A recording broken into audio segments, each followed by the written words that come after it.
இத்தனை தூரம் வருவதற்கு நாம் பாத்திரன் அல்ல. சாதாரணமா 9ஆம் வரைக்கும் தான் படிச்சிருக்கேன். 9ஆம் வரைக்கும் தான் ஒரு சாதாரண லாரி டிரைவர், ஒரு சாதாரண சுமை தூக்குகிற ஒரு தொழிலாளி, ஒரு மளிகை கடையில் வேலை பார்த்து லாரியிலிருந்து சுமை 75 காசு கூலிக்கு லாரியிலிருந்து மூடை சுமந்து கொண்டிருந்த ஒரு சாதாரணமான சுமை தூக்கும் தொழிலாளி தான் இந்த ஜஸ்டின் மோசஸ். ஆனா இன்னைக்கும் தமிழை தப்பு தப்பா தான் படிப்பேன். அதனாலதான் நீங்க எல்லாம் மெதுவா சொல்ல காரணம் என்ன நினைக்கிறீங்க? நீங்க எடுக்கிறதுக்கா இல்ல, நீங்க எடுக்காம இருக்கிறதுக்கா. நான் படிச்சுன்னு சொல்லிவிட்டோம்னா நான் எடுக்கிறதுக்கு முன்னால நீங்க தான் எடுத்து படிச்சிருவீல. அதனாலதான் இப்பொழுது யாத்திரையாகமத்தின் புஸ்தகம் அப்படிம்பே, நீங்க டப்புன்னு எடுத்து வாயை பழப்பிய.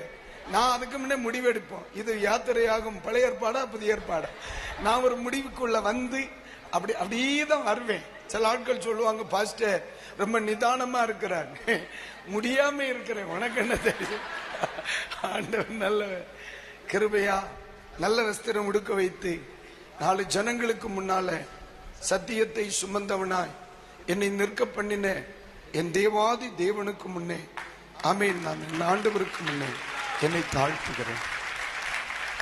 நான் தான் நேரமே சொன்னேன், இத்தனை தூரம் வருவதற்கு நானும் என் வீடும் ஏமாற்றணும். இன்னைக்கு எல்லாரும் சொல்லுவாங்க, நல்லா பிரசங்கம் பண்ணுவார், பயனுள்ள ஒரு தேவ மனுஷன், வளரும் ஒரு சபை போதகர், அதெல்லாம் சொன்னாலும் எனக்கு தெரியும் நான் யாருன்னு, எனக்கு தெரியும் நான் யாருன்னு.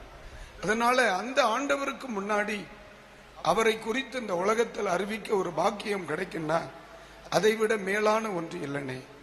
இன்னைக்கு அந்த ஆவியானவரை என்னை கடந்த 30 வருஷ காலமாய் கைபிடித்து நடத்துகிற நல்ல கட்டரை தான் உங்களுக்கு சொல்லித்தர விரும்புகிறேன்.